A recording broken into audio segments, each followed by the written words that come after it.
السلام عليكم.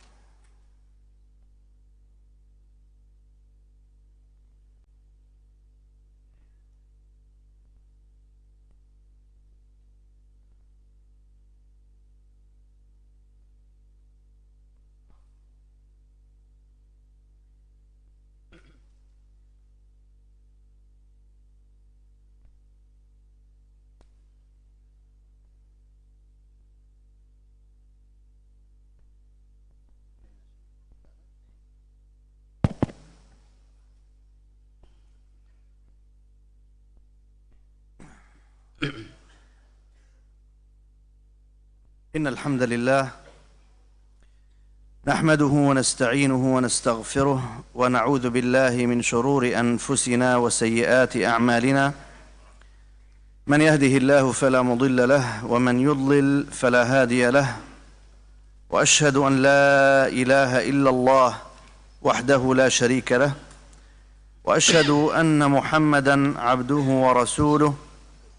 أما بعد، فإن أصدق الحديث كلام الله، وخير الهدي هدي محمد صلى الله عليه وآله وسلم، وشر الأمور محدثاتها، وكل محدثة بدعة، وكل بدعة ضلالة، وكل ضلالة في النار.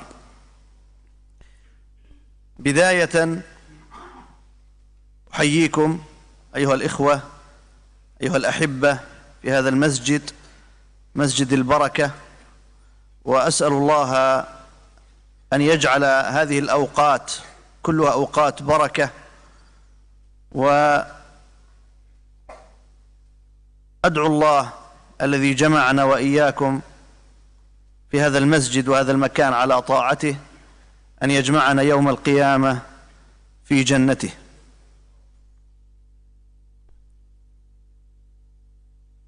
بسم الله الرحمن الرحيم. الحمد لله رب العالمين، والصلاة والسلام على أشرف المرسلين نبينا محمد وآله وصحبه أجمعين. أما بعد، kaum muslimin dan kaum muslimat, ikhwan dan akhwat jamaah sekalian yang semoga dirahmati oleh Allah Subhanahu wa taala. Yang pertama, Fadilatul Syekh membuka majelis kita di malam hari ini dengan memuji Allah Subhanahu wa taala, kemudian bersalawat atas Rasulullah sallallahu alaihi wasallam, dan bahwasannya sebaik-baik ucapan adalah firman Allah Subhanahu wa taala, dan sebaik-baik petunjuk adalah petunjuk Rasulullah sallallahu alaihi wasallam, dan seburuk-buruk perkara adalah perkara yang diada-adakan di dalam agama, dan setiap perkara yang baru yang diada-adakan termasuk perkara bid'ah, dan setiap perkara bid'ah termasuk kesesatan, dan setiap kesesatan maka tempatnya di neraka Allah Subhanahu wa taala. Kemudian kata beliau hafizahullah, di awal majelis kita ini, di pertemuan di Masjid Al-Barakah ini, aku memohon kepada Allah Subhanahu wa taala untuk menjadikan waktu-waktu yang kita lalui sebagai waktu-waktu yang diberkahi oleh Allah Subhanahu wa taala. Dan aku memohon kepada Allah Subhanahu wa taala, sebagaimana Allah telah mengumpulkan kita di malam hari ini di tempat yang mulia ini, semoga kelak di hari kiamat nanti kita pun dikumpulkan oleh Allah Subhanahu wa taala di dalam jannahnya, di dalam surganya. وكم أشعر بالغبطة والسرور والفرح والحبور حينما أرى هذه الوجوه النيرة الطيبة، وأنني بينكم في أقاصي بلاد العالم، وأن الإسلام كم هو دين عظيم قد بلغ هذا المبلغ الكبير في أن دخل قلوب الناس في مشارق الأرض ومغاربها، وهذا أمر يسر كل مسلم. Kemudian kata beliau, saya merasa sangat berbahagia dan saya merasa ini sangat iri dengan makna positif tatkala saya melihat wajah-wajah yang baik, wajah-wajah yang bercahaya dengan cahaya hidayah Allah Subhanahu wa taala di negeri yang baik ini, di mana saya datang dari tempat yang sangat jauh, dan Islam adalah agama yang sangat agung, dan masuk ke dalam Islam jumlah yang sangat banyak dari kaum muslimin. Maka tentu hal ini adalah perkara yang membuat senang hati orang-orang yang beriman. دين الإسلام هذا الدين الذي جاء به محمد صلى الله عليه وسلم وشع نوره من مكة وأسري بنبيه إلى أرض الإسراء التي أتيتكم منها من فلسطين، ووصل نورها وخيرها إلى هذه البلاد أندونيسيا شرقا، وكذلك وصل الإسلام إلى أمريكا وأقاصي الدنيا غربا. هذا أمر يجعلك تشعر بعظمة هذا الدين وأنه شيء يجب أن نحافظ عليه ألا يتغير ولا يتبدل. Kemudian jemaah yang Allah muliakan, Islam adalah agama yang sangat agung. Agama Islam yang dibawa oleh Nabi Muhammad sallallahu alaihi wasallam yang terpancar pertama kali di kota Makkah. Kemudian dari Makkah Rasulullah sallallahu alaihi wasallam diisrakan oleh Allah Subhanahu wa taala ke negeri yang saya datang darinya, yaitu negeri Palestina.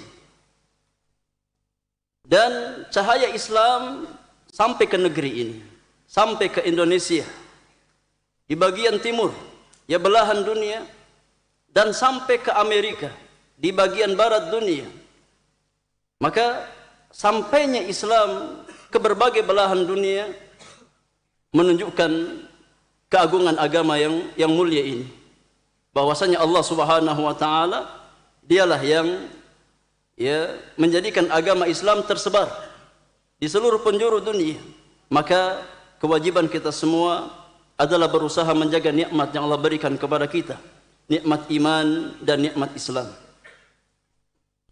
ولكن في الوقت نفسه هناك ما يحزننا. نفرح بوجود المسلمين وكثرتهم، ولكن ما يحزننا أن كثيرا من هؤلاء المسلمين قد تغير فهمهم لهذا الإسلام، وما عادوا على الإسلام الذي نزل من عند الله في كتاب الله على رسول الله وعمل به أصحاب رسول الله. Kata beliau, di waktu yang bersamaan, selain kita merasa senang dengan banyaknya kaum muslimin, dengan banyaknya jumlah kaum muslimin, di waktu yang sama kita pun merasa sedih, di mana banyak di antara kaum muslimin yang mereka memiliki pemahaman yang keliru, pemahaman yang menyimpang daripada tuntunan Al-Quranul Karim dan sunnah Rasulullah sallallahu alaihi wasallam, dan pemahaman yang difahami oleh para sahabat ridwanullahi alaihim jami'an.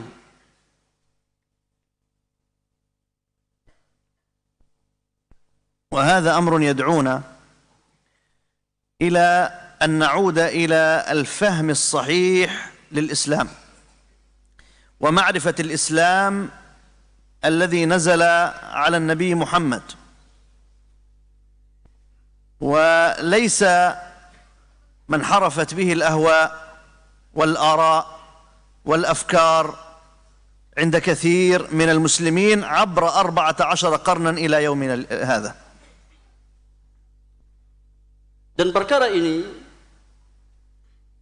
mengharuskan kita untuk kembali kepada pemahaman yang benar tentang Islam, mengharuskan kita untuk mengetahui Islam yang Allah turunkan kepada Nabi-Nya Muhammad sallallahu alaihi wasallam, bukan Islam yang disimpangkan atau dipalingkan dari jalan kebenaran, bukan Islam yang dipalingkan dari pemahaman yang benar.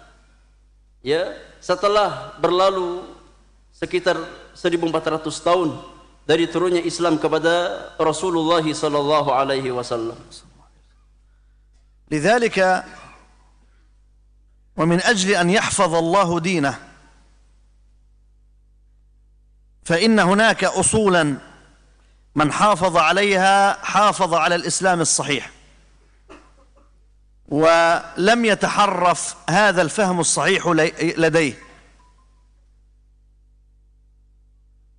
Oleh karena itu, tatkala Allah Subhanahu wa taala berkehendak untuk menjaga agamanya, untuk menjaga Islam yang sahih, maka di sana ada pokok-pokok, ada perkara-perkara inti. Barang siapa yang menjaga usul tersebut, barang siapa yang menjaga pokok-pokok tersebut, maka dia telah menjaga Islam, maka dia telah berjalan di atas Islam yang sahih, dan dia selamat dari penyimpangan. وذلك لأن هناك طائفة من أهل الحق جعل الله عز وجل الحق فيهم، وهم أهل السنة. أهل السنة كما قال أهل العلم: أهل السنة في الإسلام كالإسلام بين الملل والأديان. Maka di sana ada sekelompok manusia yang senantiasa berjalan di atas al-haq, di atas kebenaran, dan Allah Subhanahu wa taala menjadikan kebenaran bersama mereka. Mereka adalah ahlu sunnah yang berusaha berjalan di bawah naungan sunnah Rasulullah sallallahu alaihi wasallam, sebagaimana perkataan sebagian ulama bahwasannya ahlu sunnah di antara firqah-firqah di dalam Islam bagikan Islam di antara agama-agama yang lain. فإذا أردت يا عبد الله أيها المسلم، إذا أردت أن تحيا على دين محمد صلى الله عليه وسلم وأن تثبت عليه وأن تموت عليه وأن تلقى الله على هذا الإسلام، عليك بأن تتمسك بهذه الأصول التي هي نطلق عليها أصول الدعوة السلفية، وذلك يعني أصول الإسلام الصحيح. Maka wahai Abdullah, wahai hamba Allah, wahai muslim, tatkala engkau ingin hidup di atas agama Muhammad sallallahu alaihi wasallam, tatkala engkau ingin thabat dan istiqamah di atas agama Muhammad sallallahu alaihi wasallam, dan engkau ingin wafat bertemu dengan Allah di atas agama Islam, maka hendaknya engkau berpegang teguh dengan pokok-pokok tersebut yang kita istilahkan dengan pokok-pokok dakwah salafiyah, yang mana hakikatnya adalah pokok-pokok ajaran Islam yang Allah turunkan kepada Nabi-Nya sallallahu alaihi wasallam. وحتى لا نطيل ولا نفرع كثيرا فإننا نجمل أصول الدعوة السلفية في 3 نقاط فقط. Kata beliau, agar kita tidak berpanjang lebar, ya, dan tidak masuk ini ke berbagai macam cabang-cabang, maka kita sebutkan secara global bahwasannya ya usul dakwah salafiyah, pokok dakwah salafiyah itu ada pada 3 perkara. من أتى بهذه الثلاثة وتمسك بها كان على دين الإسلام الصحيح، ومن فرط في شيء منها فقد زاغ عن الصراط المستقيم. Barang siapa yang memiliki 3 usul tersebut, tiga pokok tersebut dan berpegang teguh dengan ketiga perkara tersebut, maka sungguh dia berada di atas agama Islam yang benar. Dan barang siapa yang meninggalkan satu dari tiga pokok tersebut, maka dia telah berpaling dari jalan kebenaran. وهذه الأصول الثلاثة أولها القرآن الكريم الذي أنزله الله هدى للناس ونورا وموعظة للمتقين على خير الأنبياء وسيد المرسلين صلوات الله وسلامه عليه. Usul yang pertama dari tiga pokok dakwah salafiyah adalah Al-Quranul Karim yang Allah Subhanahu wa taala turunkan kepada Rasulullah sallallahu alaihi wasallam, kepada pemimpin para nabi dan rasul, sebagai petunjuk, sebagai cahaya, sebagai hidayah bagi orang-orang yang bertakwa kepada Allah Subhanahu wa taala. يقول النبي صلى الله عليه وسلم: أبشروا أبشروا أليس تشهدون أن لا إله إلا الله وأني رسول الله؟ قالوا بلى يا رسول الله.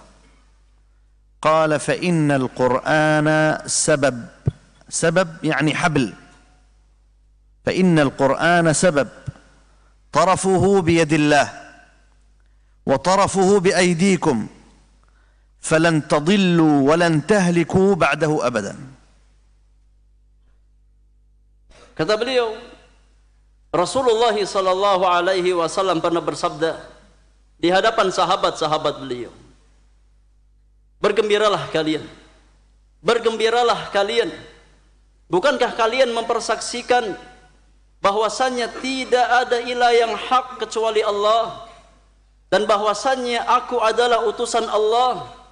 Maka para sahabat menjawab, betul ya Rasulullah, kita semua mempersaksikan bahwasanya tidak ada ilah yang hak kecuali Allah, dan bahwasanya engkau adalah utusan Allah Subhanahu wa taala. Maka Nabi yang mulia mengatakan, sesungguhnya Al-Quranul Karim adalah tali Allah Subhanahu wa taala, ya, yang ujungnya, salah satu ujungnya ada di sisi Allah Subhanahu wa taala, dan ujung yang lainnya ada bersama kalian. Maka barang siapa yang berpegang teguh dengan tali Allah Subhanahu wa taala, maka dia akan selamat, dia akan terbimbing di atas jalan hidayah. Dan barang siapa yang meninggalkan tali Allah Subhanahu wa taala, maka dia akan celaka dan dia akan binasa. ولعل هذا الأصل الأول لا يختلف فيه اثنان على دين الإسلام، لأن الخلاف في القرآن هل هو منزل من عند الله أم ليس من عند الله، هذا خلاف بين إسلام وكفر. Dan pokok yang pertama ini, ya, tentu tidak ada khilaf di antara dua orang muslim. Ya, setiap muslim meyakini bahwasannya, ya, jalan keselamatan adalah Al-Quranul Karim. Maka tidak ada khilaf di antara kaum muslimin tentang kewajiban berpegang teguh dengan Al-Quranul Karim. Karena tatkala ada khilaf, ya, tentang Al-Quran, maka khilafnya antara mukmin dengan kafir. Maka orang-orang beriman tidak pernah memperselisihkan, ya, tentang Al-Quranul Karim. فالأصل الأول من أصول الدعوة السلفية الإسلام الصحيح القرآن. ولما كان القرآن يحتاج إلى ضميمة أخرى لفهمه، كان الأصل الثاني من أصول الدعوة السلفية وهو سنة النبي محمد صلى الله عليه وسلم. Maka pokok yang pertama di antara pokok-pokok dakwah salafiyah adalah Al-Quranul Karim. Dan tatkala Al-Quran, ya, butuh untuk dikuatkan, maka usul yang kedua di antara usul dakwah salafiyah adalah sunnah Rasulullah sallallahu alaihi wasallam yang menguatkan Al-Quranul Karim. فالتمسك بالسنة لا يقل أهمية عن التمسك بالقرآن نفسه، لأن الله يقول: ونزلنا إليك أي يا محمد، ونزلنا إليك الذكر لتبين للناس ما نزل إليهم. فالسنة أنزلها الله كما أنزل القرآن من أجل بيان القرآن. Maka bertamasuk di atas sunnah, berpegang teguh di atas sunnah Rasulullah sallallahu alaihi wasallam, ya tidak kalah pentingnya sebagaimana kita wajib bertamasuk di atas Al-Qur'anul Karim. Karena keduanya datang dari Allah Subhanahu wa taala. Al-Qur'an dan sunnah datang dari sisi Allah Subhanahu wa taala. Sebagaimana firman Allah tabaraka wa taala, "Wa nazzalna ilaika dzikra litubayyana lin-nasi ma nuzzila ilaihim." Dan kami turunkan kepada engkau ya Muhammad Al-Qur'an, ya, agar engkau jelaskan kepada manusia apa yang Allah turunkan kepada mereka. Dan penjelasan Nabi adalah sunnahnya. Maka sunnah Rasulullah sallallahu alaihi wasallam wajib untuk kita bertamasuk di atasnya, sebagaimana kita wajib bertamasuk di atas Al-Qur'anul Karim. ونجد المواضع التي ذكر الله فيها نبيه محمدا صلى الله عليه وسلم إما أن يأمر باتباعه وإما أن يأمر بطاعته، قال: وإن تطيعوه تهتدوا، وإما أن ينهى عن مخالفته، فليحذر الذين يخالفون عن أمره أن تصيبهم فتنة أو يصيبهم عذاب أليم. Dan kita dapatkan ya beberapa tempat di dalam Al-Qur'anul Karim di mana Allah Subhanahu wa taala menyebutkan ya kewajiban orang-orang beriman untuk mengikuti Rasulullah sallallahu alaihi wasallam. Ya. Seperti ayat yang menjelaskan kewajiban ittiba', mengikuti Nabi sallallahu alaihi wasallam, sebagaimana yang Allah firmankan, "Wa in tuti'uhu tahtadu." Jika kamu mentaati Muhammad, jika kamu taat kepada Rasulullah sallallahu alaihi wasallam, niscaya kamu akan terbimbing di atas hidayah, di atas petunjuk Allah Subhanahu wa taala. Atau ayat yang menjelaskan ya ancaman bagi orang-orang yang menyelisihi sunnah Rasulullah, yang menyelisihi perintah Nabi sallallahu alaihi wasallam, sebagaimana yang Allah firmankan, "Falyahdharil ladzina yukhalifuna an amrihi an tusibahum fitnatun aw yusibahum adzabun alim." Hendaknya ya waspada, hendaknya yakni waspada orang-orang yang menyelisihi perintah Rasulullah sallallahu alaihi wasallam. Allah timpakan kepada mereka fitnah atau Allah timpakan kepada mereka ya azab yang pedih. لذلك كل من يزعم أنه يطيع الله ولكنه يعصي الرسول فهذا ليس صادقا في طاعته، لأن الله يقول في أكثر من موضع في القرآن: وأطيعوا الله والرسول، وأطيعوا الله ورسوله، وأطيعوا الله وأطيعوا الرسول. Oleh karenanya kata beliau, setiap orang yang mengklaim bahwasanya dia adalah orang yang taat kepada Allah, namun dia bermaksiat kepada Rasul, tidak mau mengikuti jalannya Rasulullah sallallahu alaihi wasallam, maka ucapannya bukanlah sebuah kebenaran. Ya, klaimnya adalah dusta, kebohongan. Karena di dalam banyak ayat Al-Qur'anul Karim Allah Subhanahu wa taala menggandengkan perintah untuk mentaati Allah dengan perintah untuk mentaati Rasulullah. Wa atii'ullaha wa atii'ur rasul. Taatilah Allah dan taatilah Rasulullah sallallahu alaihi wasallam. والنبي صلى الله عليه وسلم يقول قارنا سنته بكتاب الله، يقول: تركت فيكم أمرين لن تضلوا ما إن تمسكتم بهما، كتاب الله وسنتي، ولن يتفرقا حتى يرد علي الحوض. Kata beliau, dan Nabi kita Muhammad sallallahu alaihi wasallam telah bersabda, di mana Nabi yang mulia menggandengkan kewajiban, menggandengkan antara sunnah beliau dengan Al-Qur'anul Karim.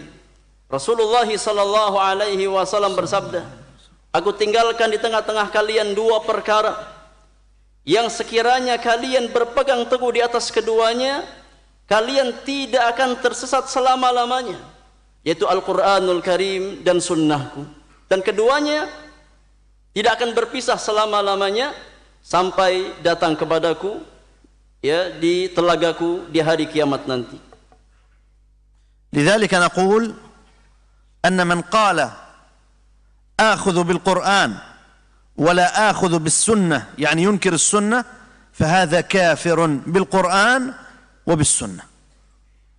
Oleh karena kita katakan, kata beliau, orang yang mengatakan saya hanya mengambil dari Al-Quran dan saya tidak mau mengambil dari sunnah, saya cukupkan ya hanya mengambil dari Al-Quranul Karim dan tidak mau mengambil dari sunnah Nabi, maka kita katakan ya orang seperti itu sejatinya dia telah kufur terhadap Al-Quranul Karim. لأن من يؤمن بالقرآن يجب عليه أن يؤمن بالسنة. Karena orang yang mengimani Al-Quran dengan iman yang benar melazimkan dia untuk mengimani sunnah Rasulullah sallallahu alaihi wasallam. فمن قال قرآن وليس هناك سنة كافر، ومن قال قرآن ولكنه أعرض، لم ينكر السنة ولكن أعرض عن تطبيق السنة في فهم القرآن فهو مبتدع. Kata beliau, barang siapa yang mengatakan ya yang ada hanyalah Al-Quranul Karim, yang wajib kita ikuti hanyalah Al-Quranul Karim, tidak ada kewajiban untuk mengikuti sunnah, tidak ada sunnah Rasulullah, maka dia telah kufur, dia telah keluar dari agama Allah subhanahu wa ta'ala.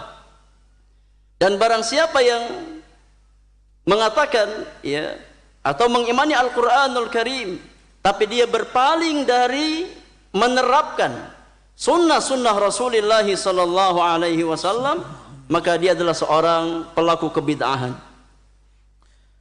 ولكن نجد من المسلمين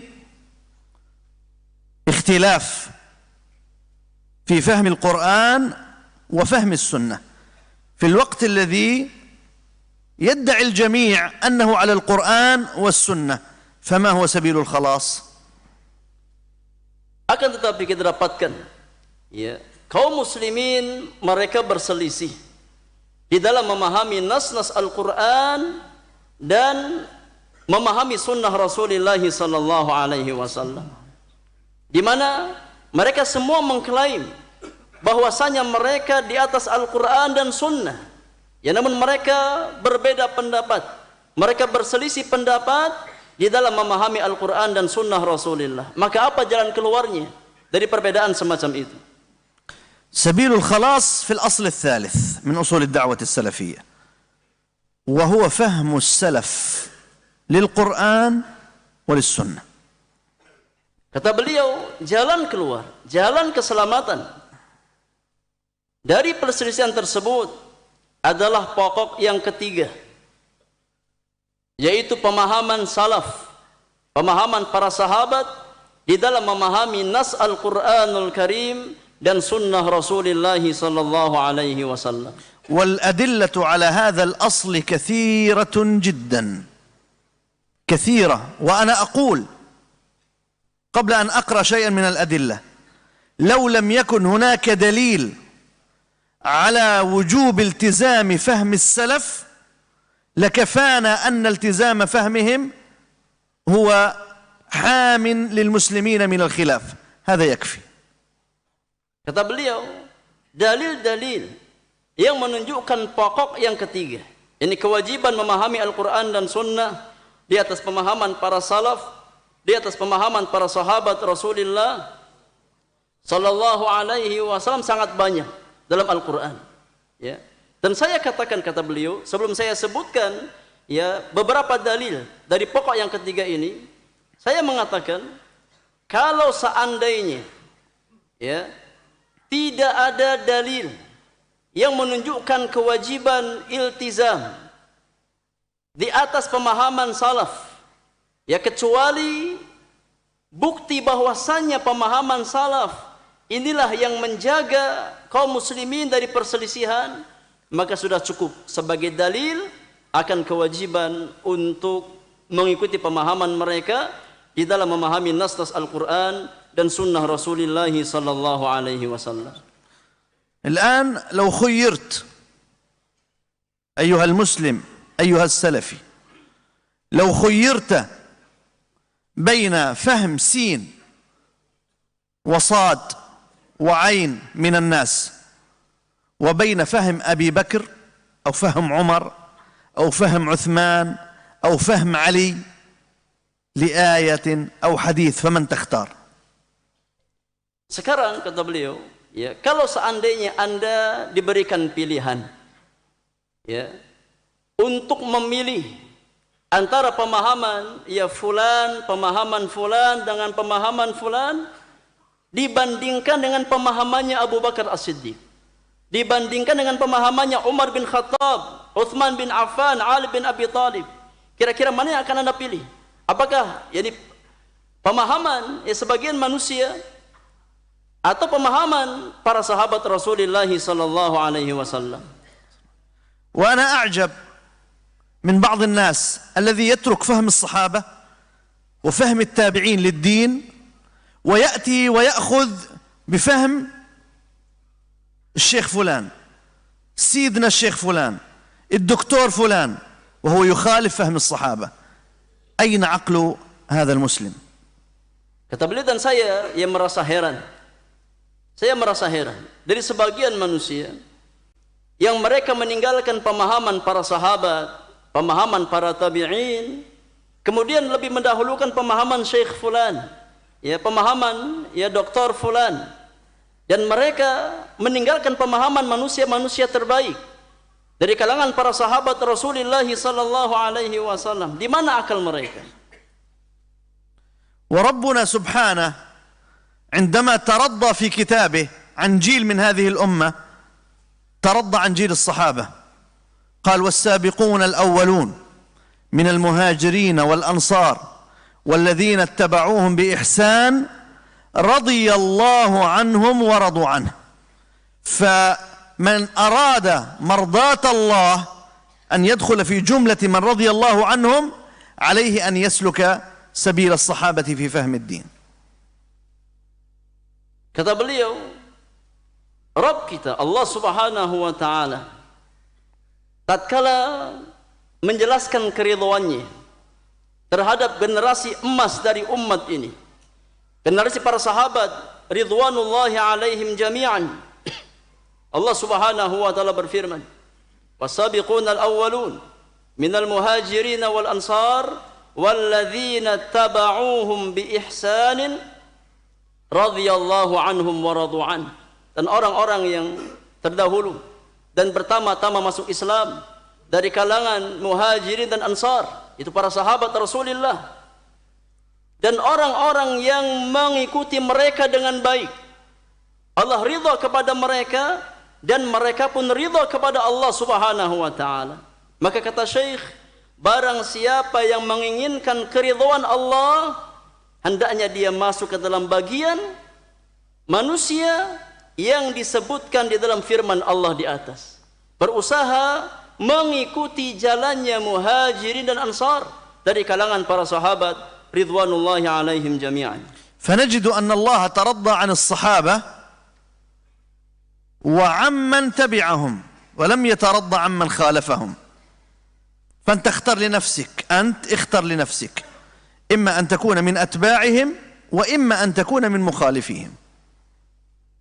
Kata beliau, di ayat di atas kita dapatkan bahwasannya Allah Subhanahu wa taala menyebutkan keridhaannya terhadap para sahabat dan orang-orang yang berittiba' kepada mereka. Allah ridha kepada para sahabat dan orang-orang yang mengikuti jalannya para sahabat, bukan jalannya orang-orang yang menyelisihi para sahabat. Maka silakan Anda pilih, apakah Anda ingin masuk ke dalam bagian orang yang Allah ridhai ataukah tidak.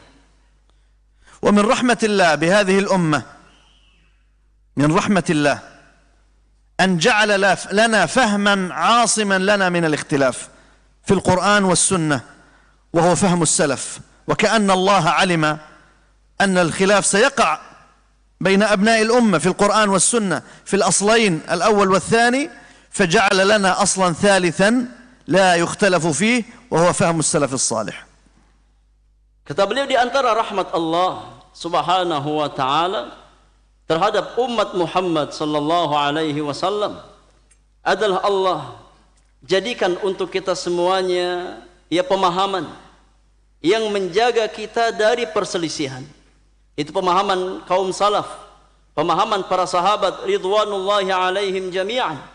Ya, seakan-akan Allah Subhanahu wa taala mengetahui bahwasanya kelak akan terjadi perbedaan pemahaman di antara umat Rasulullah sallallahu alaihi wasallam dalam memahami asal yang pertama dan asal yang kedua. Dalam memahami Al-Qur'an dan Sunnah, maka Allah Subhanahu wa taala jadikan ya pokok yang ketiga pemahaman para sahabat sebagai yakni sesuatu yang menjaga pemahaman yang benar di dalam memahami nas Al-Quran dan sunnah Rasulullah sallallahu alaihi wasallam. وكيف لا يكون فهمهم عاصما لنا من الاختلاف ولم يحصل الاختلاف إلا بعدهم؟ ففي زمن الصحابة لم يختلفوا في الدين، الصحابة لم يختلفوا في الدين، إنما اختلف في الدين بعد أصحاب رسول الله. Bagaimana tidak? Ya, pemahaman para sahabat tidak menjadi yakni penjaga yang menjaga kaum muslimin dari khilaf di dalam perkara agama. Maka tidak ada khilaf di dalam perkara agama kecuali setelah zamannya para sahabat Rasulullah sallallahu alaihi wasallam, yang menunjukkan bahwasannya pemahaman para sahabat adalah yakni sesuatu yang menjaga kaum muslimin dari perselisihan di dalam usul-usul agama, dalam perkara-perkara agama. بل كل خلاف كان يحصل في زمن الصحابة وكان يرد إليهم فيردونه بالقرآن والسنة، فيعصم صاحب الشبهة الذي أتى ليسألهم عنها. Bahkan kata beliau, ya setiap khilaf yang terjadi pada zaman sahabat, maka mereka atau dikembalikan kepada sahabat. Ya, setiap khilaf yang terjadi pada masa sahabat, maka dikembalikan, ditanyakan kepada para sahabat Rasulullah sallallahu alaihi wasallam. Maka mereka ya mengembalikan khilaf tersebut kepada Al-Qur'anul Karim dan sunnah Rasulullah sallallahu alaihi wasallam, sehingga ya mereka semua terjaga dari berselisih di dalam agama Allah Subhanahu wa taala. ومن ذلك بدعة القدرية، عندما خرجت هذه البدعة في العراق حملت إلى ابن عمر، وكلكم يعرف حديث ابن عمر فيما يرويه عن عمر، وهو حديث جبريل الطويل. حملت هذه البدعة إلى ابن عمر فردها ابن عمر رضي الله عنه بحديث واحد، وحديث جبريل في أركان الإيمان وأركان الإسلام. Jadi antara contoh ya bahwasanya para sahabat tatkala atau manusia pada masa sahabat, tatkala terjadi khilaf di antara mereka, mereka mengembalikan kepada pemahaman para sahabat. Di antara contoh nyata adalah tatkala muncul bid'ah qadariyah. Tatkala muncul bid'ah qadariyah dari Irak, maka fitnah tersebut dibawakan kepada Ibnu Umar, ditanyakan kepada Abdullah bin Umar radhiyallahu taala anhuma. Dan kita semua yani tahu, kata Syekh, hadis Jibril, ya, hadis Jibril yang sangat panjang dari jalan Amirul Mukminin Umar bin Khattab radhiyallahu taala anhu wa ardhah, ya, yang mana sebab ya hadis ini disampaikan oleh Ibnu Umar ya dalam rangka membantah bid'ah qadariyah. Ya, maka ini di antara contoh bahwasanya tatkala muncul khilaf di masa para sahabat, tatkala mereka masih hidup, maka manusia membawa khilaf tersebut kepada para sahabat untuk ditanyakan kepada mereka, dan para sahabat mengembalikan pemahaman kepada Al-Quran ataupun sunnah Rasulullah sallallahu alaihi wasallam.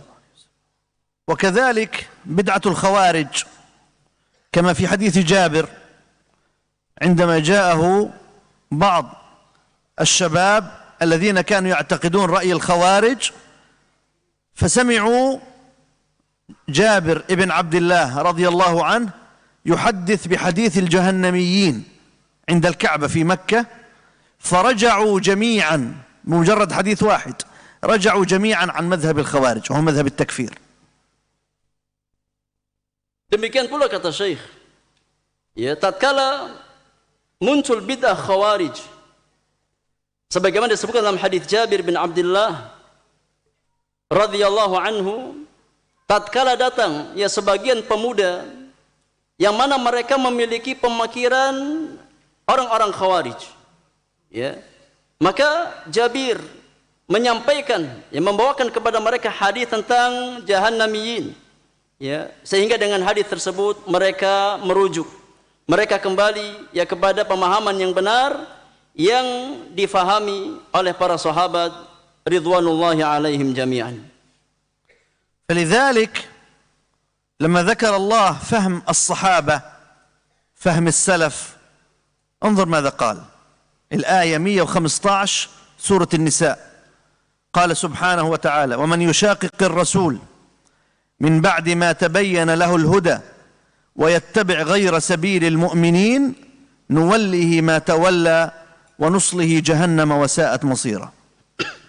Oleh karenanya kata Syekh, tatkala Allah Subhanahu wa taala menyebutkan di dalam Al-Qur'anul Karim pemahaman para sahabat, ya, Anda bisa lihat di dalam Al-Qur'anul Karim di dalam surat An-Nisa ayat yang ke-115.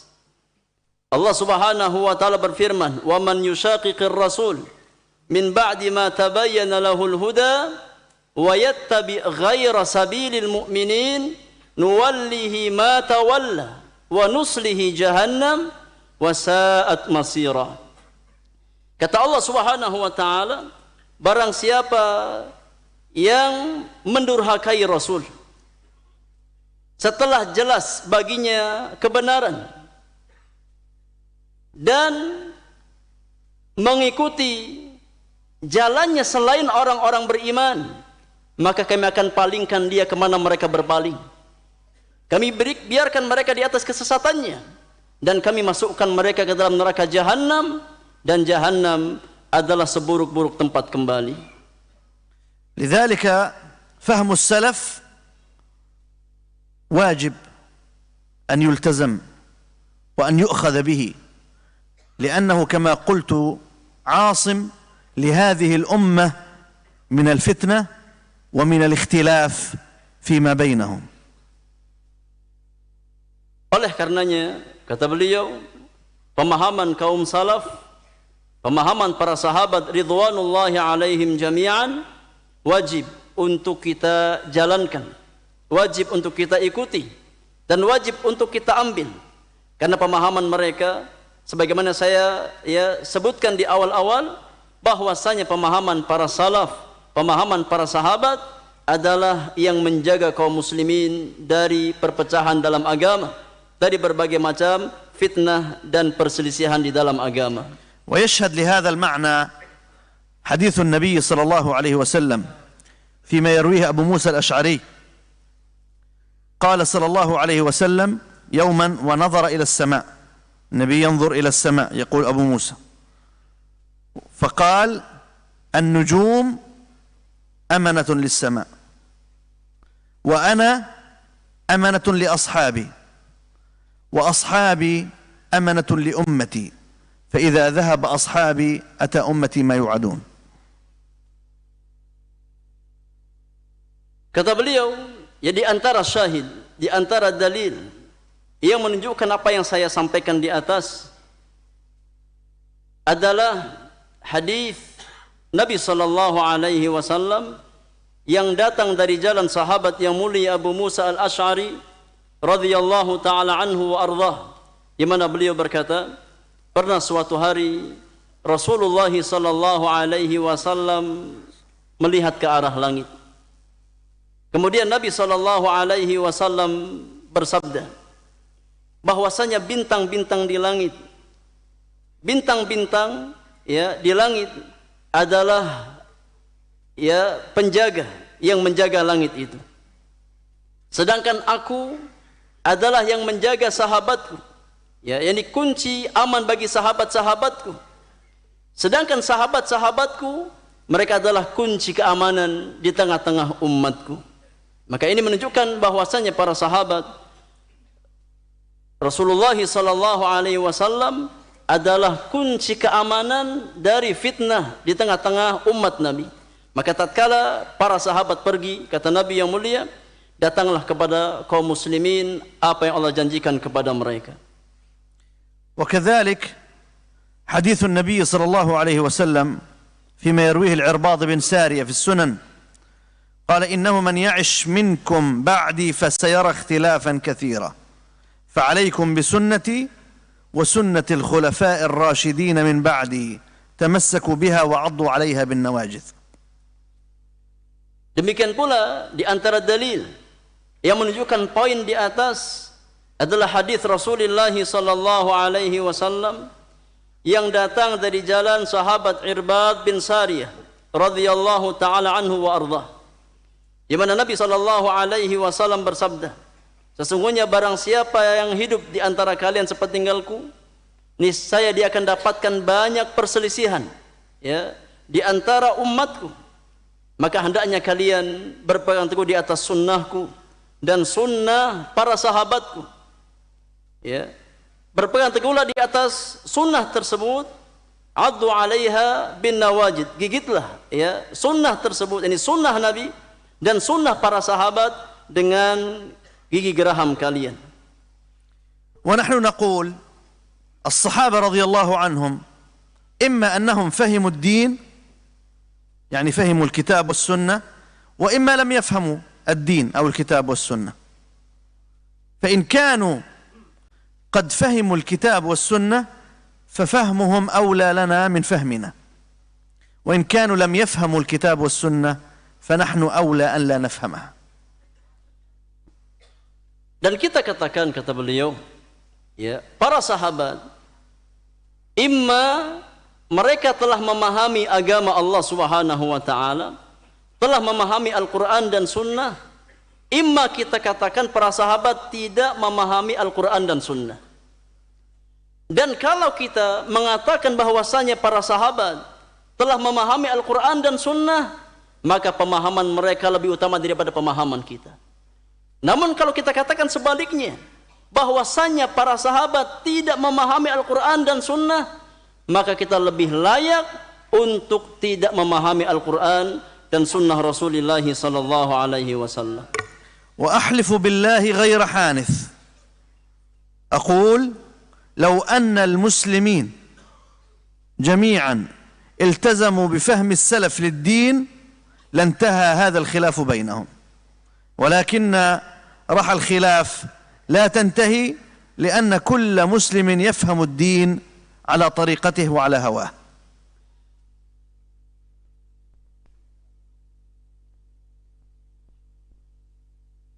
Kata beliau, dan saya bersumpah atas nama Allah Subhanahu wa taala, saya katakan, kalau seandainya semua kaum muslimin berusaha untuk komitmen di dalam beragama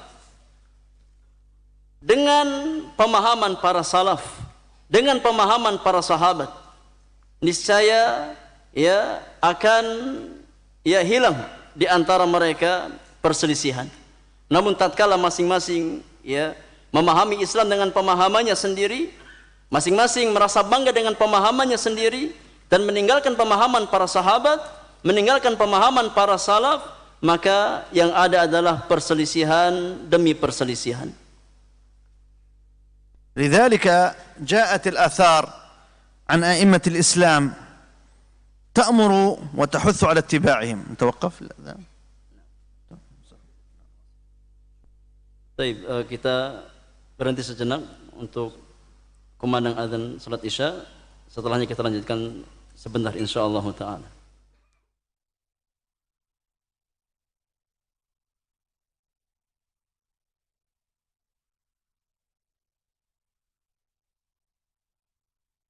Untuk selanjutnya, kita simak dikumandangkannya adzan untuk sholat Isya bagi daerah Jakarta dan sekitarnya. Allahu Akbar, Allahu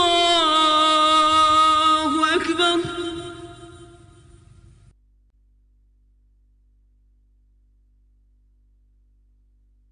Allahu Akbar, Allahu Akbar. أشهد أن لا إله إلا الله أشهد أن لا إله إلا الله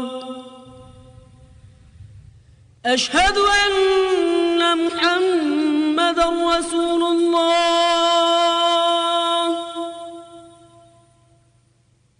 أشهد أن محمدا رسول الله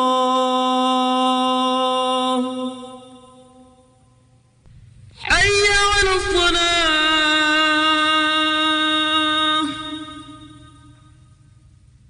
حي على الصلاة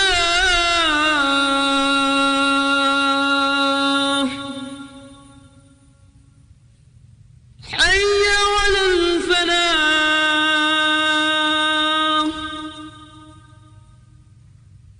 حي على الفلاح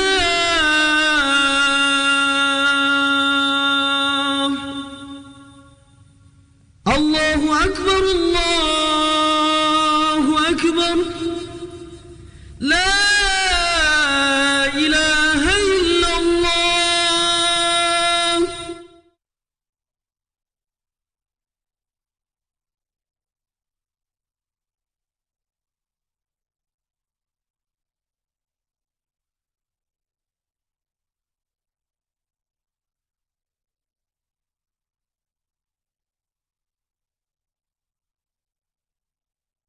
أقول لذلك جاءت الآثار عن العلماء والأئمة تأمر باتباع فهم السلف والتمسك به، كقول الإمام مالك رحمه الله: ما لم يكن يومئذ دينا، أي في زمن الصحابة والتابعين، قال فلن يكون اليوم دينا.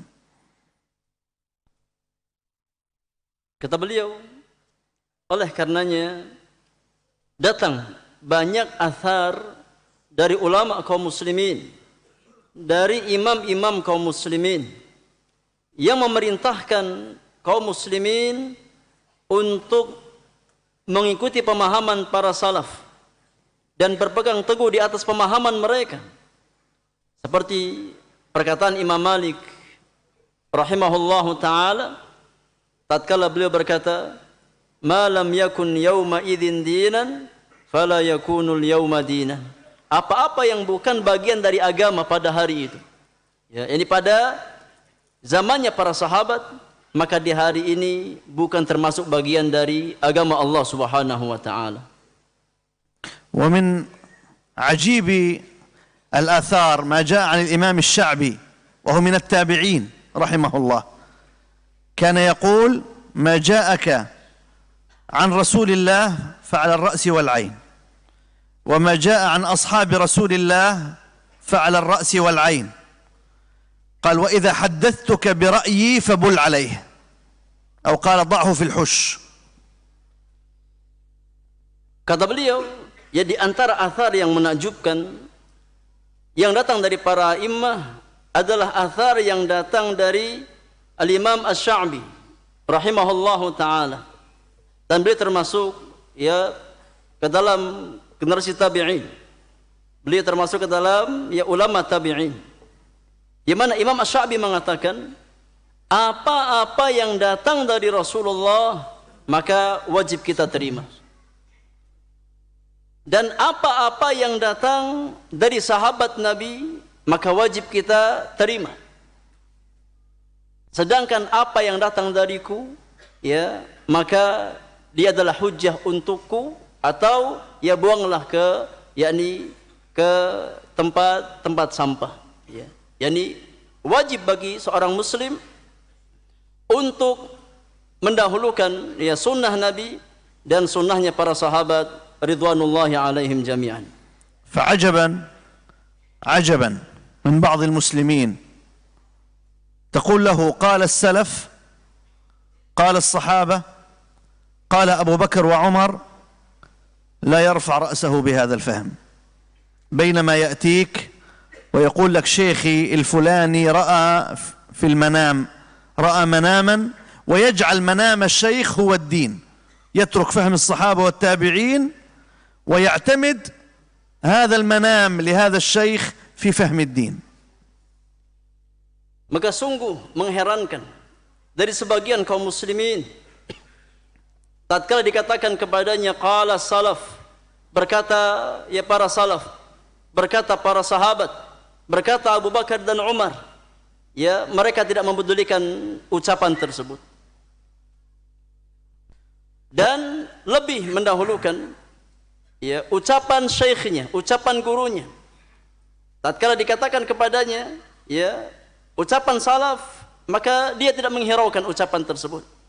Ya, tapi tatkala dia disampaikan kepadanya ucapan gurunya, maka dia lebih menerima ucapan gurunya tersebut. Meskipun terkadang ya apa yang dia dapatkan itu adalah buah dari mimpi ya yang didapatkan oleh gurunya tersebut. Maka dia lebih yakni mendahulukan mimpi gurunya daripada ucapan para sahabat Rasulullah sallallahu alaihi wasallam. وبعض الناس يترك فهم السلف ويأتي برأي من عند نفسه فيجعله هو الدين، أو يأتي بفكرة خطرت في باله فيجعلها هي الدين ويدعو إليها ويقول هي دين الإسلام وهي تخالف دين الإسلام. Dan sebagian manusia mereka meninggalkan pemahaman para salaf dan dia beragama dengan logikanya semata, dengan ra'yunya semata, dan dia menjadikan ra'yunya sebagai agama yang dia ikuti, dan dia berusaha mengajak manusia kepada ra'yu tersebut dan meninggalkan pemahaman manusia-manusia terbaik dari kalangan para sahabat Rasulullah sallallahu alaihi wasallam. وتأكدوا أن كل من دعاكم إلى خلاف فهم السلف للدين القرآن والسنة إنما هو يدعوكم إلى سبيل الشياطين، فإما الدين وإما سبيل الشياطين. Maka pastikan, kata beliau, harus kita fahami bersama, setiap orang yang mengajak Anda kepada pemahaman yang bertentangan dengan pemahaman para sahabat, maka sejatinya mereka mengajak kepada jalan-jalan syaitan. Karena pemahaman yang benar hanyalah pemahaman para sahabat Rasulullah sallallahu alaihi wasallam. Maka ini yang harus diperhatikan oleh setiap muslim dan muslimah. بدليل حديث عبد الله بن مسعود رضي الله عنه قال خط لنا رسول الله صلى الله عليه وسلم خطا مستقيما وخط عن يمينه خطوطا وعن شماله خطوطا وقال هذا سبيل الله وهذه سبل على رأس كل سبيل منها شيطان يدعو إليه. Dalil perkara di atas adalah hadis Ibnu Mas'ud radhiyallahu taala anhu wa ardhah, di mana beliau berkata Rasulullah sallallahu alaihi wasallam membuat satu garis lurus, kata beliau, membuat satu garis lurus di hadapan sahabat-sahabatnya. Kemudian Nabi sallallahu alaihi wasallam membuat ya garis-garis yang banyak di sebelah kanan dan kiri garis yang lurus tersebut.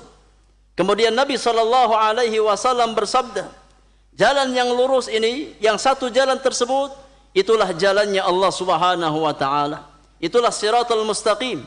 Itulah jalannya Allah Subhanahu wa taala. Sedangkan jalan-jalan yang banyak itulah jalan-jalan syaitan. Tidak ada satu jalan pun yang menyimpang dari jalan yang lurus tersebut, melainkan di sana ada syaitan yang berusaha mengajak manusia kepada jalan penyimpangan tersebut. والحديث عن هذا الأصل الثالث كثير وكثير جدا، ولكن من أراد الأدلة والنصوص المعتبرة في وجوب فهم السلف للدين عليه بكتاب الإمام العلامة ابن القيم رحمه الله إعلام الموقعين عن رب العالمين. فقد ذكر ابن القيم في كتابه هذا 46 دليلا على وجوب التزام فهم السلف، 13 آية من القرآن و33 حديثا وأثرا. Kata beliau, ya, dalil ya tentang pokok yang ketiga, yakni kewajiban memahami Al-Quran dan Sunnah di atas pemahaman para salaf sangatlah banyak. Ya, sangat banyak dalil yang menunjukkan kewajiban untuk berittiba' di atas pemahaman para salaf. Akan tapi kata beliau, barang siapa yang ingin mengetahui dalil-dalil yang menjelaskan kewajiban untuk mengikuti jalannya para sahabat, memahami dengan pemahaman para sahabat, maka hendaknya dia membaca karya Al-Imam Ibnul Qayyim rahimahullahu ta'ala yang berjudul I'lamul Muwaqqi'in an Rabbil Alamin. Ini kitab di antara tulisan Al-Imam Ibnul Qayyim rahimahullahu ta'ala. Judulnya I'lamul Muwaqqi'in an Rabbil Alamin. Kata beliau, Al-Imam Ibnul Qayyim ya menyebutkan di dalam kitabnya tersebut 46 dalil yang menunjukkan kewajiban setiap mukmin untuk beragama dengan pemahaman para salaf, dengan pemahaman para sahabat. Ya, beliau sebutkan 13 ayat atau 13 dalil dari ayat-ayat Al-Quranul Karim dan 33 dalil dari hadis dan athar ya kaum salaf. Jadi totalnya ada 46 dalil yang dibawakan oleh Al-Imam Ibnul Qayyim di dalam kitabnya I'lamul Muwaqqi'in tentang kewajiban mengikuti pemahaman para sahabat di dalam beragama. وفي ختام هذا اللقاء نذكر مرة أخرى بأصول الدعوة السلفية التي أمرنا باتباعها وسلوكها ونصرتها والتدين بها، هي القرآن، التمسك بالقرآن، 2 التمسك بالسنة، 3 التمسك بفهم السلف للقرآن والسنة وللدين. Di penghujung pertemuan kita di malam hari ini, saya kembali mengingatkan ya tentang 3 pokok dakwah salafiyah yang kita wajib berusaha untuk berjalan di atasnya, berpegang teguh di atasnya, dan kita beragama kepada Allah Subhanahu wa taala dengan pokok-pokok tersebut. Ketiga pokok tersebut, yang pertama adalah berpegang teguh di atas Al-Quranul Karim, yang kedua berpegang teguh di atas sunnah Rasulullah sallallahu alaihi wasallam, yang ketiga berusaha untuk memahami Al-Quran dan sunnah dengan pemahaman para salaf, para sahabat ridwanullahi alaihim jami'an. Nas'alullah al-azim an yaj'alana wa iyyakum min ansari dinih ومن أبناء هذه الدعوة السلفية الذين يأخذون الفهم من مصدره الأصيل، فهم السلف الصالح، والذين يعبدون الله عز وجل على بصيرة. وصلى الله على نبينا محمد والحمد لله رب العالمين. Di akhir kata beliau, aku mohon kepada Allah Subhanahu wa taala, Zat yang Maha Agung, semoga Allah menjadikan kita semuanya termasuk ke dalam penolong agama Allah Subhanahu wa taala, dan Allah menjadikan kita semua termasuk ke dalam orang-orang yang beragama di atas pemahaman para sahabat, pemahaman para salaf, dan Allah Subhanahu wa taala berikan keistiqamahan kepada kita di atas jalan tersebut sampai kita kembali kepada Allah Subhanahu wa taala. Baik, selebihnya jamaah yang Allah muliakan, kita beri kesempatan untuk bersoal jawab. Kalau ada hal-hal yang ingin ditanyakan terkait dari apa yang dibahas oleh Syekh di kesempatan malam hari ini. Silakan.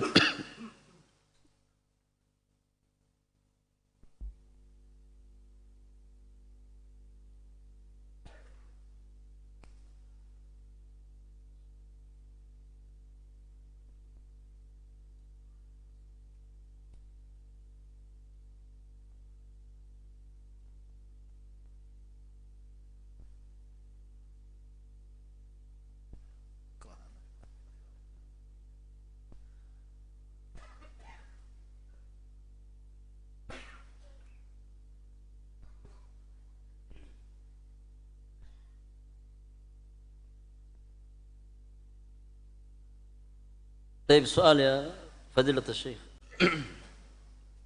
Ada pertanyaan.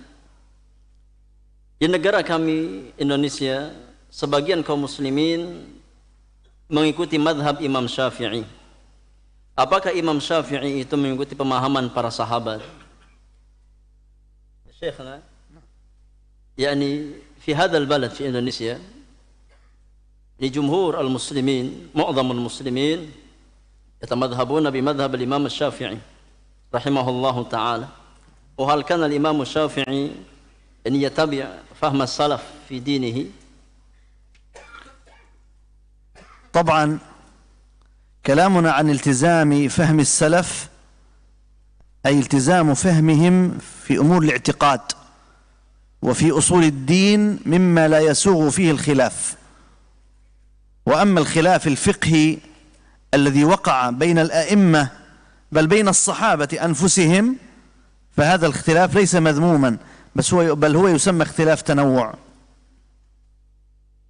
Kata beliau, ya, pembicaraan kita atau tema kita di malam hari ini tentang kewajiban mengikuti pemahaman para salaf. Ya, harus kita pahami bahwasannya pembahasan kita tentang pokok-pokok agama. Jadi tentang perkara-perkara akidah, ya, tentang perkara akidah, bukan dalam masalah fikih. Ya, adapun dalam masalah fikih, maka sangat banyak khilaf di antara para ulama. Hatta para sahabat mereka berselisih. Ya, dalam masalah-masalah fiqhiyah, ijtihadiyah. Tapi yang menjadi poin pembicaraan kita di malam hari ini tentang kewajiban, ya, mengikuti pemahaman para salaf, ya, dalam perkara-perkara usuluddin, yang memang di sana tidak boleh ada khilaf, ya, dalam poin-poin tersebut. Adapun dalam masalah-masalah fiqhiyah, ijtihadiyah, ya, maka disebut dengan ikhtilaf tanawu, ya, yang memang terjadi dan bukan perkara yang tercela. Bal al-Imam Syafi'i nafsuhu huwa min a'immat ad-da'wah as-salafiyyah. Al-Imam Syafi'i salafi al-aqidah. Al-Imam Syafi'i kana ya'muru bi-ittiba'i fahm as-salaf. Bahkan kata beliau, Al-Imam Syafi'i, ya, beliau di antara imam dakwah salafiyah. Beliau adalah di atas akidah salaf, ya, dalam masalah usuluddin. Dan beliau memerintahkan, ya, untuk mengikuti jalannya para sahabat, ya, jalannya kaum salaf. Al-Imam Syafi'i rahimahullah kana salafiyya al-aqidah. كانت عقيدته عقيدة الصحابة والتابعين. فلذلك نحن نقول لمن يريد أن يتمذهب بمذهب الشافعي لا بأس، ولكن لماذا تتمذهب بمذهب الشافعي في الفقه وتترك مذهب الشافعي في الاعتقاد؟ Kata beliau, Al-Imam Syafi'i, ya, beliau di atas akidah salaf, di atas akidah para sahabat dan para tabi'in. Oleh karena kita katakan, tatkala memang Anda ingin bermadhab secara fikih, ya, dengan madhab Imam Syafi'i, maka tidak ada masalah. Ya, namun satu hal yang harus kita cermati, ya, tatkala Anda berusaha untuk bermadhab dengan madhab Imam Syafi'i dalam masalah fikih, lantas kenapa Anda meninggalkan madhab Imam Syafi'i dalam masalah akidah? Ya, hendaknya kita berusaha menggabungkan keduanya. Ya, sebagaimana kita mengikuti madhab Syafi'i dalam masalah-masalah fikhiyah, kita pun mengikuti madhab beliau dalam masalah-masalah akidah, dalam masalah-masalah usuluddin. فالإمام الشافعي رحمه الله لم يكن أشعريا ولا ماتريديا ولا صوفيا ولا أي مذهب من هذه المذاهب المخالفة للسنة، بل كان سلفيا خالصا. بل إن الإمام الشافعي رحمه الله توفي قبل أن يولد أبو الحسن الأشعري رحمه الله. Al-Imam Syafi'i, ya beliau bukan seorang yang di atas akidah Asy'ariyah, di atas akidah Maturidiyah, dan bukan pula seorang yang bermadhab Sufi. Ya, tapi beliau di atas akidah para salaf, ya, di atas akidah para sahabat, para tabi'in. Ya, beliau di atas akidahnya kaum salaf. Karena Al-Imam Syafi'i rahimahullahu taala, beliau meninggal dunia ya sebelum lahirnya Al-Imam Abul Hasan Al-Asy'ari rahimahullahu taala. Nah. Baik, ada soal yang lain jemaah? Boleh secara langsung?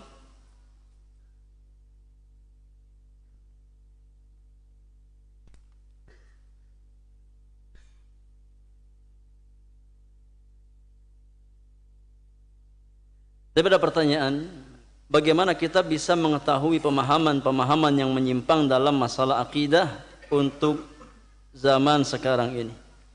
Soal ya Syekhana, kaifa na'rif yani al-fahm al-munharif an al-jadah fi mas'alah al-aqidah fi hadha az-zaman?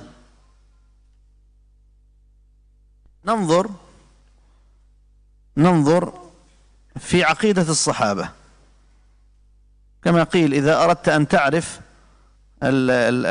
الحق، إذا أردت أن تعرف، قال لا تنظر إلى الرجال، اعرف الحق تعرف أهله. إذا أردت أن تعرف ماذا تتبع انظر إلى العقيدة التي كان عليها الصحابة رضي الله عنهم، كما قال ابن مسعود: من كان متأسيا فليتأسى بمن قد مات، فإن الحي لا تؤمن عليه الفتنة. فانظر في عقيدة الصحابة، كل ما وافق عقيدة الصحابة فخذ به، وكل ما خالف عقيدة الصحابة فانبذه واتركه. Kata beliau, ya cara untuk mengetahui penyimpangan dalam bab akidah dengan cara kita melihat dan mempelajari akidahnya para sahabat. Bagaimana akidah mereka? Ya. Maka tatkala Anda ingin mengetahui al-haq, mengetahui kebenaran, maka lihatlah bagaimana akidah para sahabat. Bagaimana ya beragamanya para sahabat. Bagaimana akidah yang diyakini oleh para sahabat Rasulullah sallallahu alaihi wasallam. Sebagaimana perkataan sahabat yang mulia Abdullah bin Mas'ud radhiyallahu taala anhu wa ardhah, kata beliau, barang siapa yang ingin mencari teladan dalam agama, maka hendaknya dia mencari teladan dari kalangan para sahabat Rasulullah, ya, dengan orang-orang yang telah mati, ini para sahabat. Karena orang yang masih hidup tidak aman dari fitnah. Tatkala kita ingin mencari keselamatan dalam akidah kita, maka lihat akidah para sahabat, pelajari akidah mereka, kita akan tahu ya penyimpangan dalam bab akidah. Wallahu taala alam bissawab.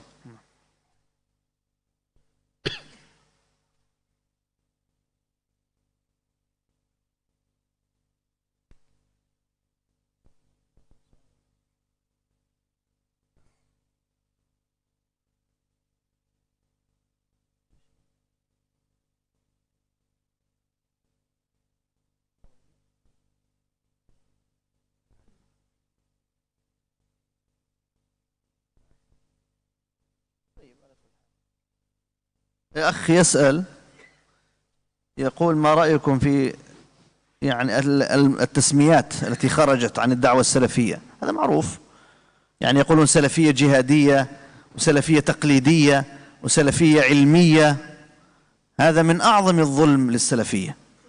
لا يوجد إلا سلفية واحدة، هي دين الله، هي الكتاب والسنة بفهم السلف، وكل الأسماء الأخرى لا تمت للحق ولا للحقيقة بصلة. Kata beliau, ada pertanyaan, ya, apa pendapat Anda tentang penamaan, ya, yakni firqah-firqah salafiyah, ada salafiyah jihadiyah, ya, salafiyah taqlidiyah, salafiyah ilmiyah, ya. Kata Syekh, yakni penamaan tersebut adalah kezaliman terhadap dakwah salafiyah.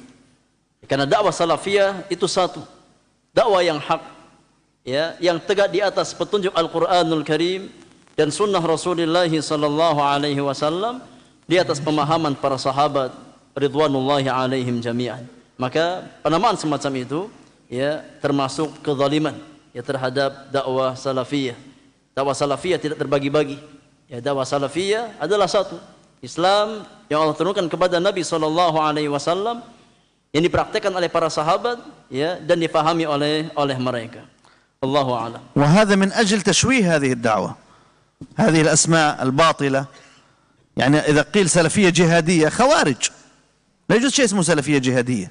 هؤلاء خوارج، أصحاب فكر تكفير، داعش، تنظيم القاعدة وجبهة النصرة وغيرهم، هؤلاء تكفيريون خوارج ليسوا سلفيين. وهذه للأسف مصطلحات اخترعها الإعلام من أجل التنفير عن الدعوة السلفية الحق. Kata beliau, yakni penamaan-penamaan tersebut, ya, ditujukan untuk memperburuk citra dakwah salafiyah. Ya, tatkala dikatakan salafiyah jihadiyah, maka maksudnya adalah orang-orang khawarij, ya, seperti orang-orang ISIS, ya, orang-orang yakni Al-Qa'idah dan yang lainnya. Ya, dan ini semua perbuatan sebagian manusia yang berusaha untuk memperburuk citra dakwah salafiyah, untuk menjauhkan manusia dari dakwah yang hak ini.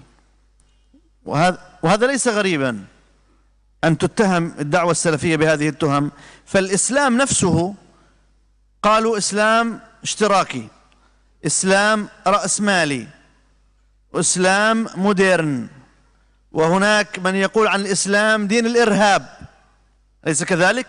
يطلق على الإسلام، كله من أجل التنفير عن دين الإسلام، فهذه من تلك. Ya, dan penamaan tersebut, ya, bukan perkara yang mengherankan, kata beliau. Ya, tatkala dakwah salafiyah, ya, diberikan gelar dengan gelar-gelar seperti itu, ini bukan perkara yang mengherankan. Ya, jangankan, ya, dakwah salafiyah, Islam sendiri, ya, diberikan nama-nama yang dimaksudkan untuk menjauhkan manusia dari Islam. Ya, ada Islam sosialis, ada Islam kapitalis, ada Islam modern, ya, ada Islam teroris dan semacam-macam.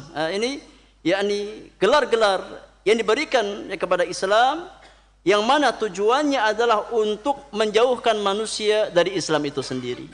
Ya, dan ini sebuah kebatilan. Nah,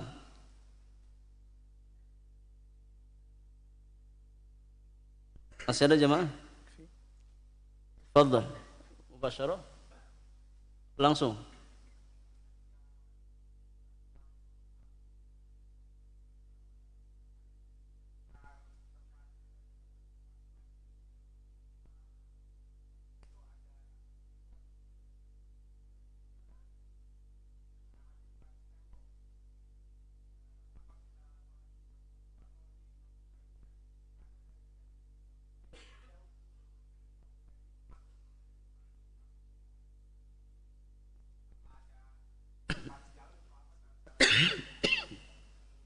Antara masjid dengan kuburan di batas tembok, bukan tembok masjid.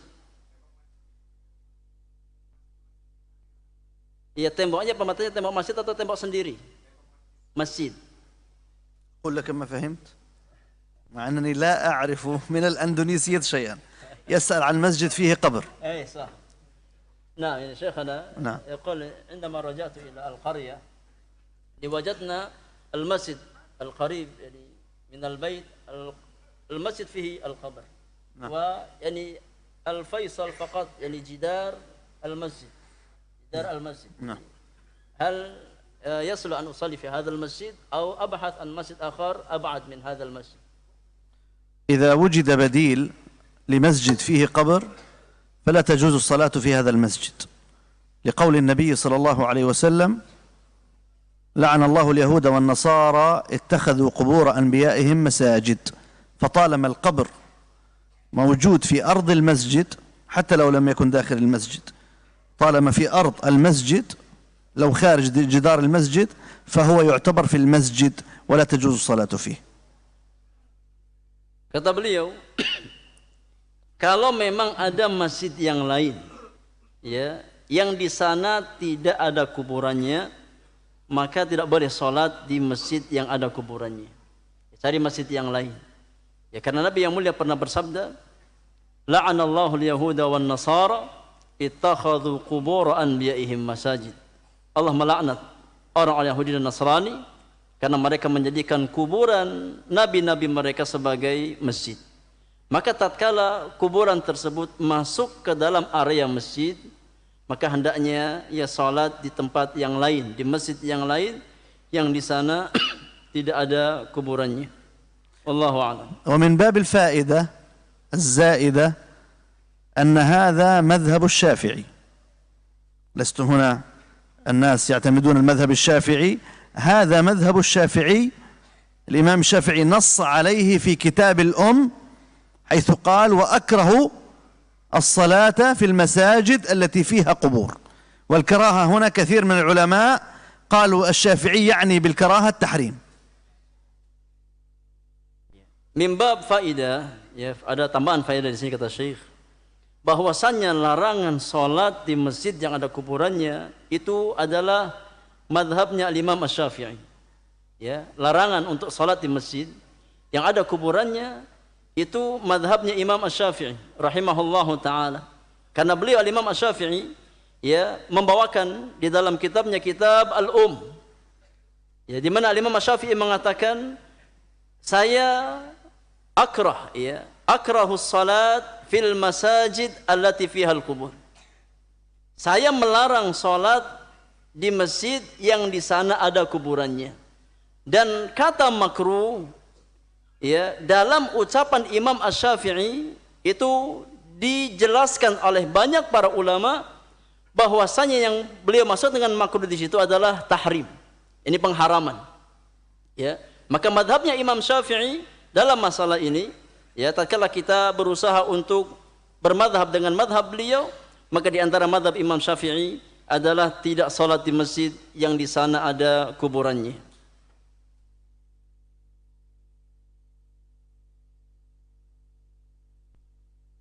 Fadhal. Soalan Khalid ad-dars. تفضل. Boleh kata saya. Waalaikumsalam.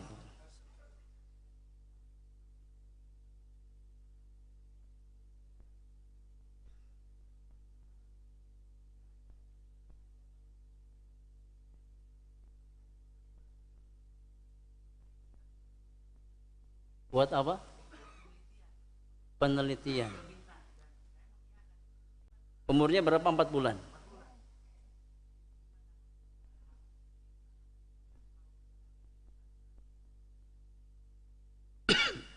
طيب يعني الأخ يسأل كان زمان يعني زوجته حامل وسقط الجنين وعمره 4 أشهر تقريبا، وهذا الجنين الساقط أخذه يعني جهة صحية في العملية، يعني في بدء العملية. ما حكم هذا؟ يعني من باب التدريب في الطب، إيه، إجراء يعني. نعم. الأصل أن ذلك لا يجوز. الأصل يعني لو استأذنوك في فعل هذا لا تأذن لهم، ولكن أمر حصل وانتهى فعفى الله عما سلف. طالما أنك كنت تجهل هذا الحكم لا شيء عليك، لا شيء عليك إن شاء الله. Tapi kata Syekh, ya, secara asal kalau seandainya ini belum terjadi, ya, kalau seandainya belum terjadi, maka harusnya tidak boleh. Harusnya tidak boleh.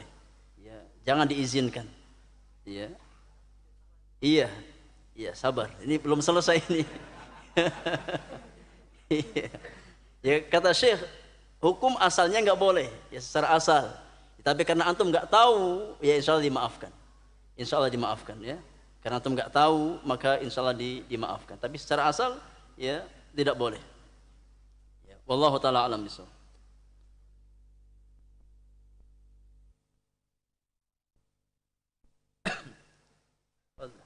Afan, ya. Sebentar, panitia sampai jam berapa ini? آخر سؤال.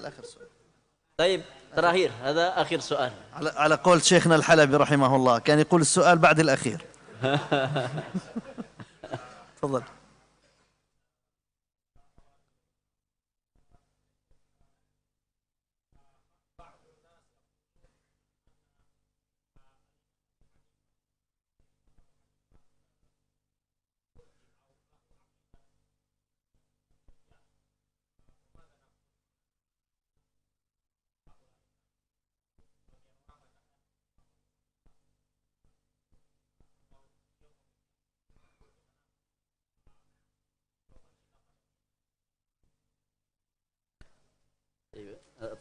القول بأن أبا حنيفة الإمام أبا حنيفة النعمان رحمه الله ورضي عنه أنه مرجئ قول خاطئ، ومن قال هذا أخطأ خطأ عظيما على الإمام أبي حنيفة النعمان رحمه الله.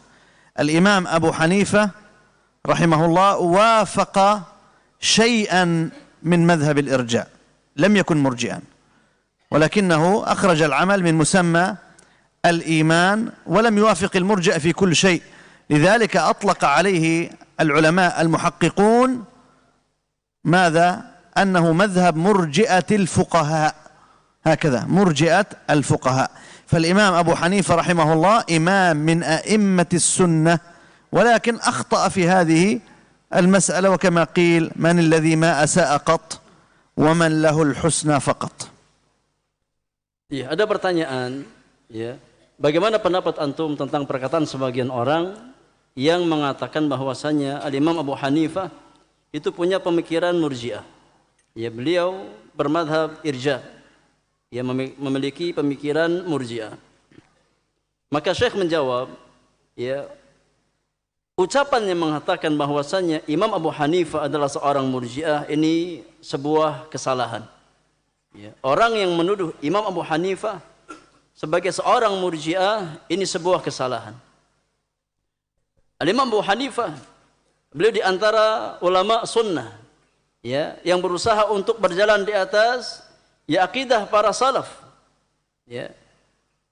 Namun Abu Hanifah, ya, beliau dalam sebagian pendapat, ya, mengambil pendapat yakni murji'ah, yaitu dalam masalah mengeluarkan amal dari hakikat keimanan. Ya, dalam masalah ini saja. Ya.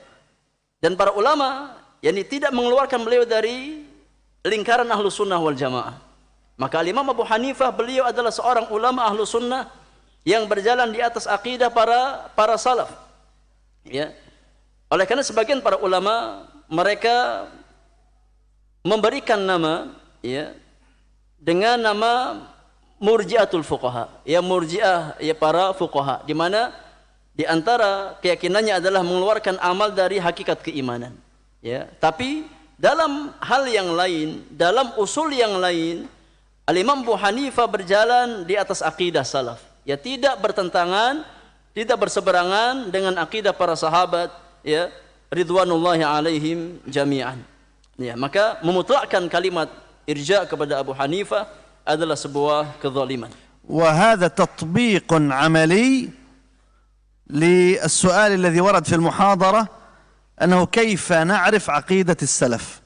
انظر، أبو حنيفة إمام من أئمة الإسلام ومن أئمة السنة، وكان يعتقد فهم السلف الصالح، ولكن عندما أخطأ في هذه المسألة تركنا خطأه ورجعنا إلى السلف، أليس كذلك؟ فهذا يعني أننا يجب علينا أن نرجع إلى فهم السلف وليس فهم أبي حنيفة.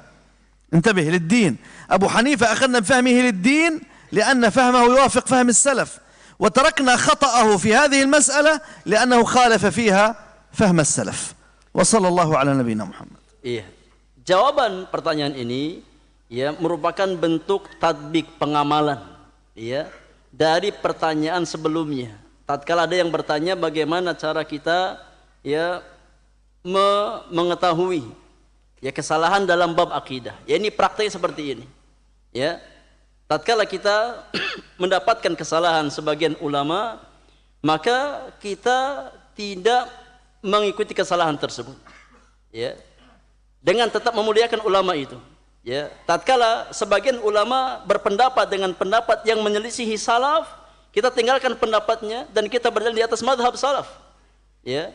Imam Abu Hanifah, tatkala beliau keliru dalam hal ini, ya kita tinggalkan ucapannya, kita tinggalkan yakni pendapat beliau dan dikembalikan kepada pemahaman para sahabat, ya. Maka ini diantara bentuk pengamalan dari apa yang ditanyakan, ya. Kewajiban orang-orang beriman adalah mengikuti pemahaman para sahabat ridwanullahi alaihim jami'an, ya. Adapun kesalahan sebagian ulama, ya, bukan sebagai bahan untuk mencela mereka.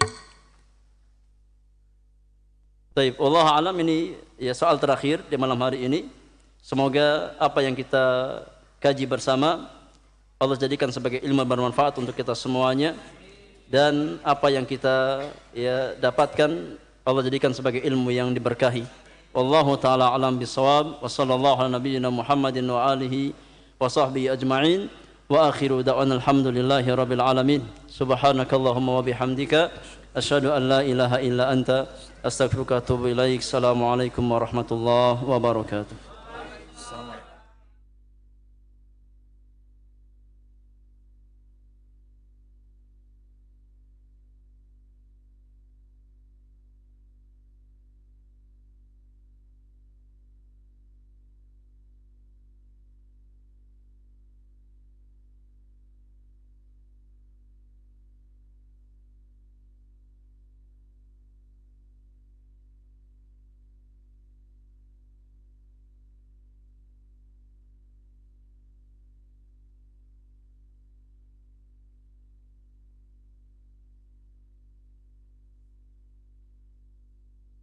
Terima kasih Anda masih